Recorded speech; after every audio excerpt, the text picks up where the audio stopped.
As you can see, the question says, let C be the circle of radius pi by 4 centered at z is equal to 1 by 4 in the complex z plane that is traversed counterclockwise. The value of the contour integral, this integral is given, is. So as you can see at first glance that this is the question of complex analysis, and we are given a circle of radius pi by 4 whose center is given at point z is equal to 1 by 4, and this circle is traveled or traversed counterclockwise, that is in the anti-clockwise direction.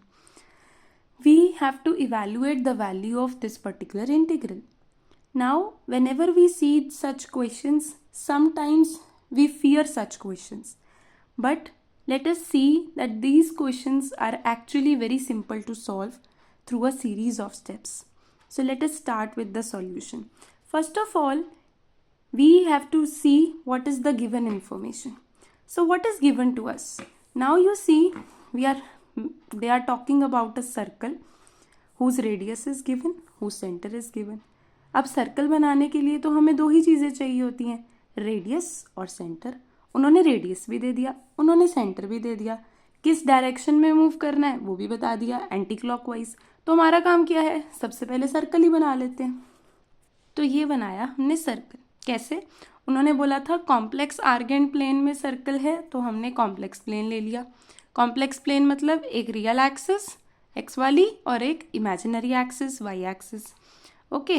Then उन्होंने बोला circle का centre कहाँ है. उन्होंने बोला है circle का centre है, it is centred at z is equal to 1 by 4. What is the meaning of z is equal to 1 by 4?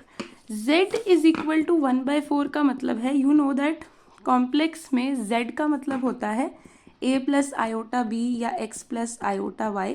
This is equal to 1 by 4. अगर आप ऐसे लिखते हैं तो this is equal to 1 by 4. इसका मतलब 1 बाई 4 प्लस आयोटा टाइम्स 0 है.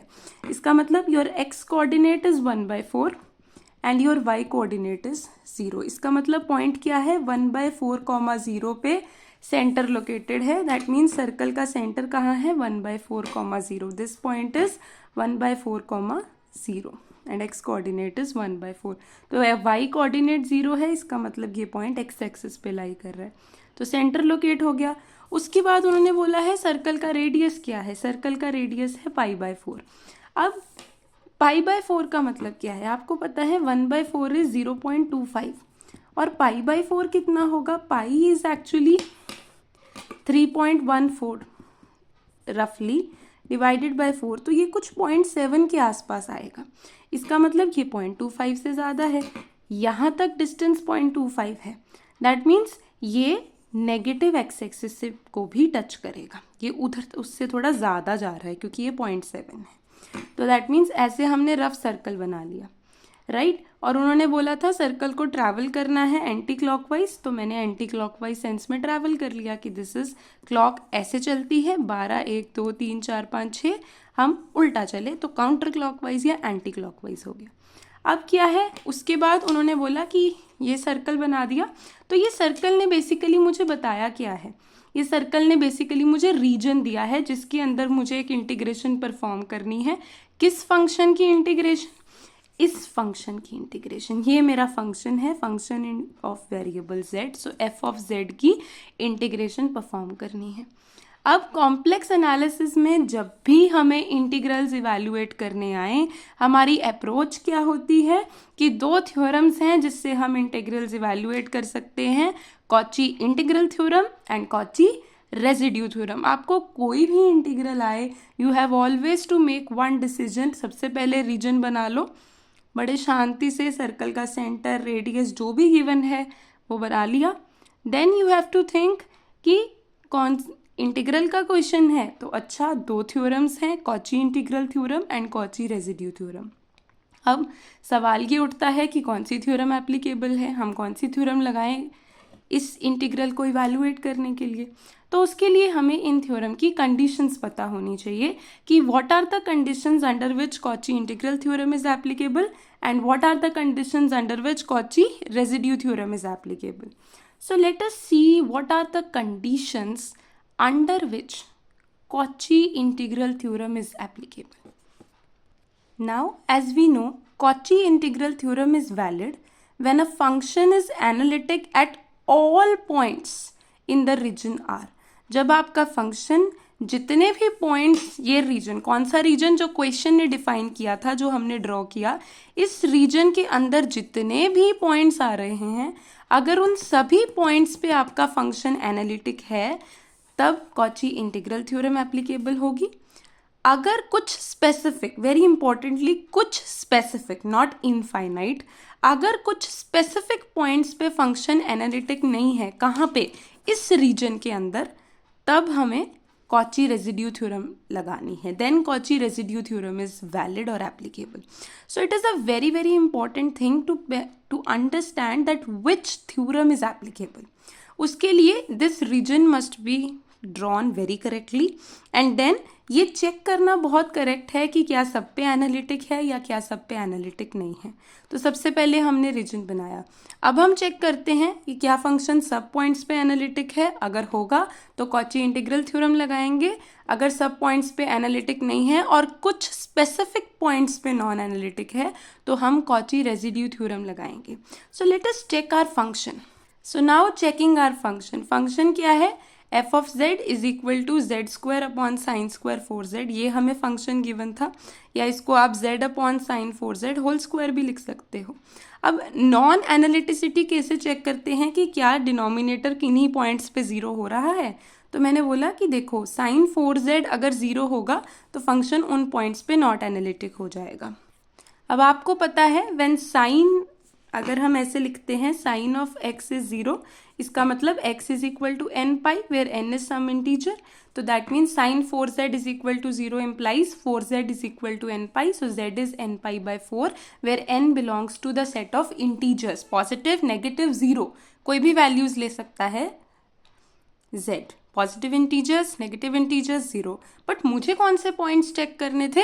जो मेरे रीजन के अंदर लाई करते थे. और मेरा रीजन कैसा था? मेरा रीजन एक सर्कल था जिसका सेंटर 1/4 पॉइंट पे था और उसका रेडियस π/4 था. तो अब देखते हैं, जब मैं n को 0 डालती हूँ, मैंने बोला n can take positive, negative and values. तो जब मैं n को 0 डालती हूँ, z comes out to be 0. तो z0 मीन्स दिस पॉइंट. तो yes, this lies in this region. When I put n as 1, I get z is equal to π/4. So yes, this lies in this region, क्योंकि इसका radius π/4 है, तो z is equal to π/4 इस reason में आ रहा है, क्योंकि ये 0.7 के आसपास होगा. Okay, so this lies in this region. अब 2 पॉइंट, अगर मैं n इज इक्वल टू 2 डालती हूँ, तो this comes to be 2 π/4 which is π/2. And π/2 आप अगर इवेल्युएट करते हैं, pi is 3.142 something and divided by 2 है, तो this does not lie in this region. So मेरे पास सिर्फ 2 ऐसे पॉइंट्स हैं जो इस रीजन में लाई कर रहे हैं. So that means this function is not analytic at some specific points in the given region. यहाँ पे अगर आपको ये पॉइंट आता है कि n की नेगेटिव वैल्यूज़ भी तो हो सकती हैं, तो अगर n को हम -1 पुट करते हैं तो ये -π/4 आ रहा है.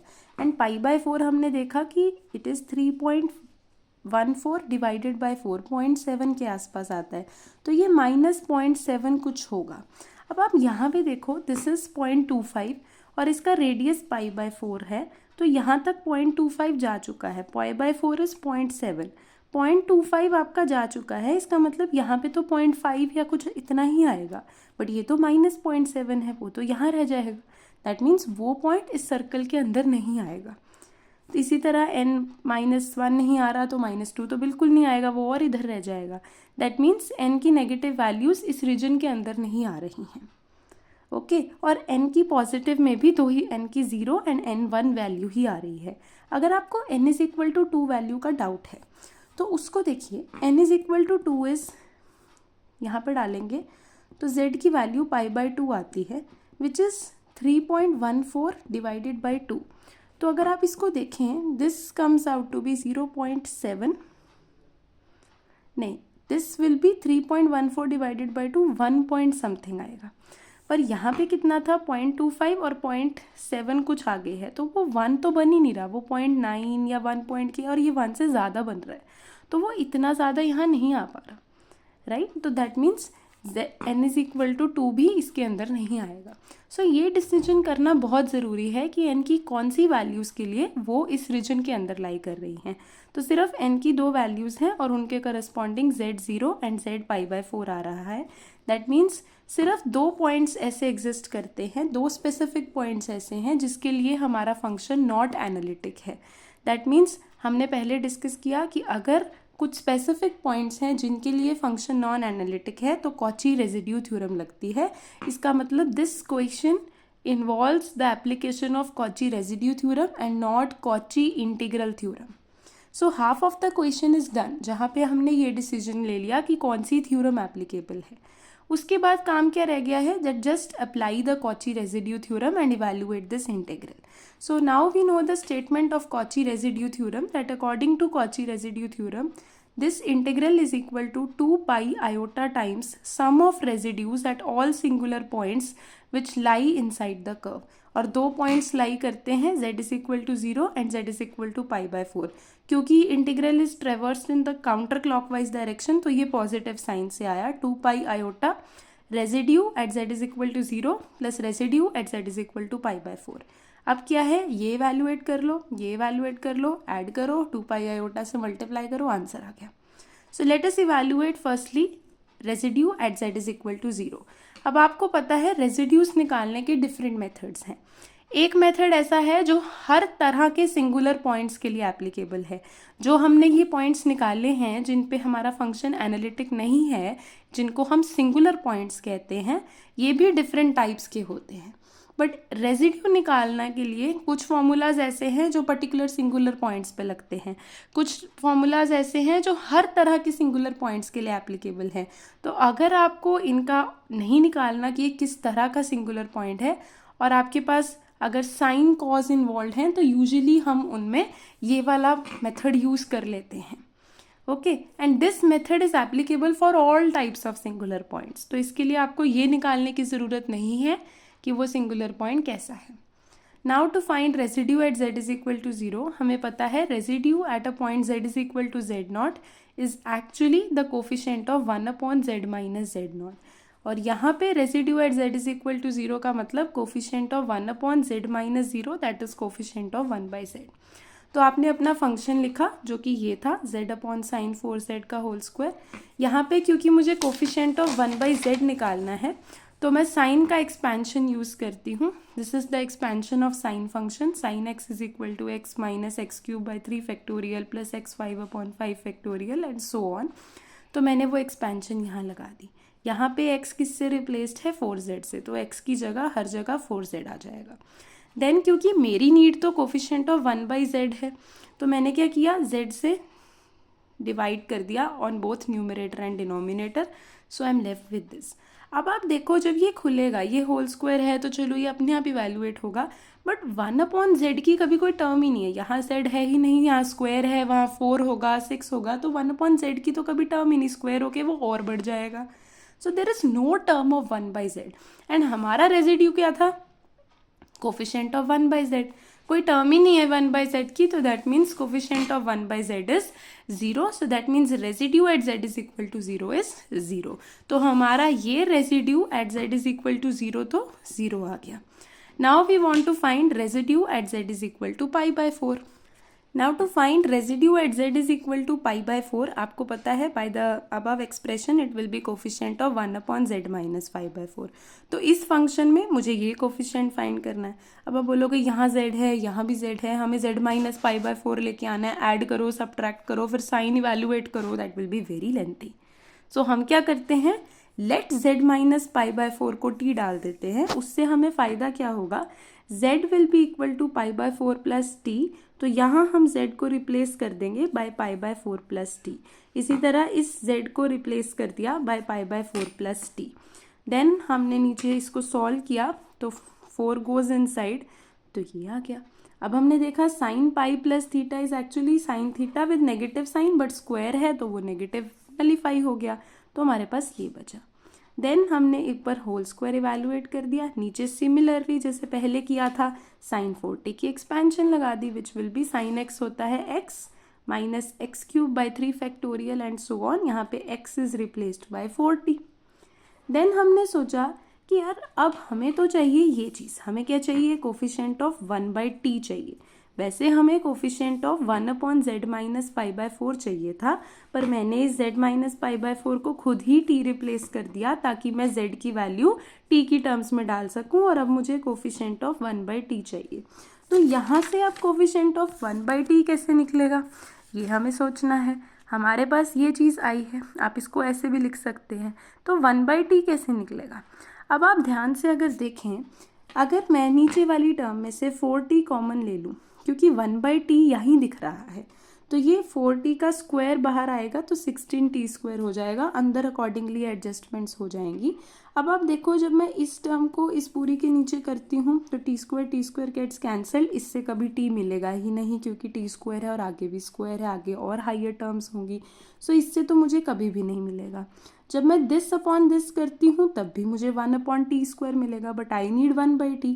बट जब मैं ये वाली टर्म इस पूरी टर्म के नीचे अलग करती हूँ तो 1t and 1t will get cancel, तो मुझे 1/t का कोफिशिएंट मिल जाएगा which will be π/2 divided by 16, तो π/32. अब आप कंफ्यूज कर सकते हैं कि ये टर्म कहाँ गई. ऑब्वियसली जब ये टर्म खुलेगी तो एक 1 कॉन्स्टेंट वाली टर्म भी आएगी ना, 1, तो इसीलिए मुझे अपना कोफिशिएंट डायरेक्ट मिल जाएगा. आगे वाली टर्म से नई नई टर्म्स आएंगी, वो मुझे 1/t नहीं देंगी. तो directly π/32 is the coefficient of 1/t and यही हमारा रेजिड्यू है. सो एक रेजिड्यू हमारा 0 आ गया, एक रेजिड्यू हमारा π/32 आ गया. So our required integral is 2π iota times sum of residues. So it is 2π iota into 0 plus π/32. So on solving, this comes 16. So it is pi square iota by 16. So this is our answer, the value of the required integral. Thank you.